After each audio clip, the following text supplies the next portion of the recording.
20-point lead in the third quarter for Boston, like in game one. Here they come again. Here they come again. The Knicks on a 17-2 run. It's a one-possession game. We're very comfortable. We got Captain Clutch.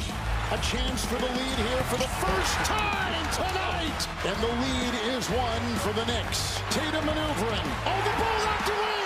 Another great defensive play for the Knicks. They've got it. They've won it. New York has gone up 2 games to none.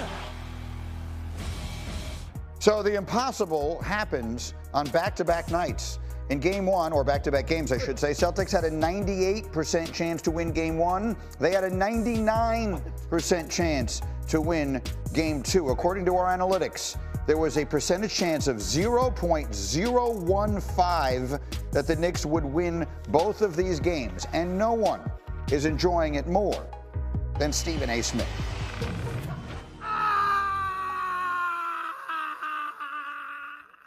Go New York, go New York. Go New York, go New York. Go New York, go New York. Had to check on Stephen A. this morning.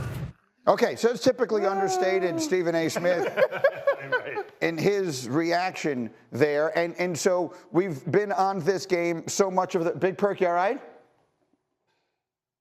Nah, man, look, Stephen A. know he need to stop. What? He was the same one. He just said the Celtics was going to win in 5. He was nervous. He was nervous, more nervous than a criminal in church. And now all of a sudden he's sitting up here talking about, no, go New York, go New York, go. I seen you checking, Perk. I seen that segment. You're right. Look, You're right.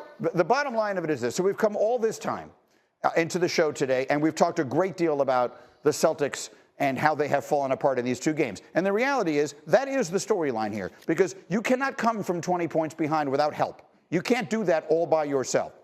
You need the team in front of you to let you back in the game, and the Celtics have done that both times. But we've also come 32 minutes into the show without saying what needs to be said, and we'll say it now. The Knicks are a much better team than people were giving them credit for being before this series began. The tone of the conversation leading into this series was like the Celtics were a 1 seed and the Knicks were a 16. The difference in the NCAA tournament is those teams genuinely don't belong on the same floor as the team they're playing with. Every once in a while, something ridiculous happens and they win, but it should never happen. This was not the case. The Knicks were a team that won 50 games this regular season. They're a good NBA team. They're playing a better team. The Celtics are the better team, and they still may win the series. But the Knicks have taken both of these 2 games, and I think, Monica, I get a sense that you have felt all along, and I'll give you the chance to start it, that not enough credit has been given to them in the conversation. I do feel that way, Greeny, and particularly when you look at what's happening in clutch time, right? Jalen Brunson alone has 14 clutch points. The Celtics as a team have 12. And so there is a comfort. Yesterday going into the game, I really wondered about what clutch looked like. Now, the Celtics have played 36 clutch games. They are 24-11 in that time frame. The Knicks actually during the season played 31, but as we saw earlier today, have had 6 in the postseason. It's hard to explain, but coming into the postseason, the Knicks had more room to grow.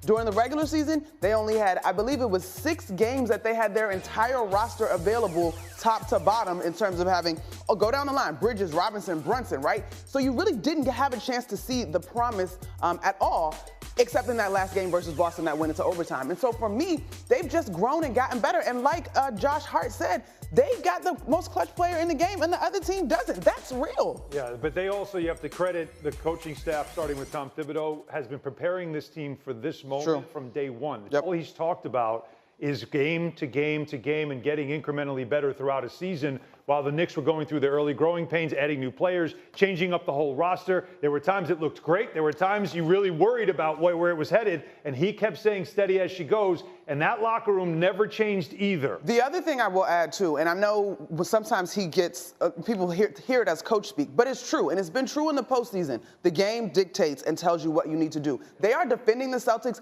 differently schematically than what we saw during the regular season, and it is making a difference. Let me get Windy in here. Windman, how about it? There's been a lot of talk, and understandably so. The Celtics are the defending champs. They have all the big superstars. There's been a lot of talk about what they haven't done. How about what the Knicks have done? So it's a 16-point game early in the fourth quarter. Tom Thibodeau makes a decision to take Jalen Brunson and Karl Towns out, their two best offensive players, and they're running offense through Mikal Bridges, who at that point is 0 of 9. This is why the Celtics are having a difficult time getting their hands around this. That's what they want. They can defend Bridges. They want Bridges taking those shots, and then he makes 4 or 5 in a row. That is what is so unusual about this. They feel like they've done a decent job on Brunson. Brunson hasn't had multiple 40-point games. If the Knicks shot 65% on threes or Brunson had an all-time classic game and you lose, okay. What they can't understand is how the Knicks are even getting it to crunch time. And that's what I was taken aback by. I'm looking at the clock. There's 5 minutes left. All of a sudden, the Knicks tick the lead down to 5. And I'm like, these son of a guns have done it again. They've gotten it to crunch time. I don't know how they did it.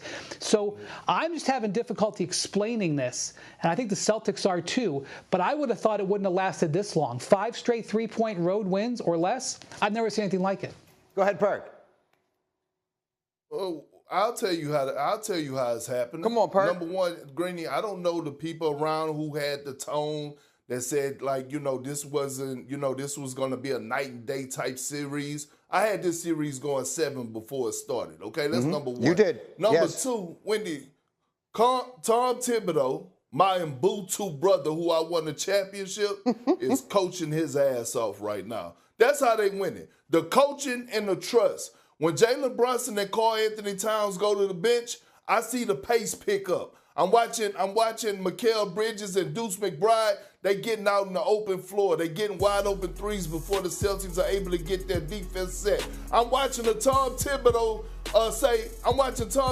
say, okay, Joe Mazzulla, you the Mitchell, I'm still going to leave him out there on the floor with Karl Anthony Towns. And I'm gonna outcoach you because I'm gonna allow you to keep hacking Mitchell until we get into the bonus early in the fourth quarter, and then I'm gonna sub him out. He's outcoaching him right now. And then here's another thing. A 20-point lead is not safe in today's game.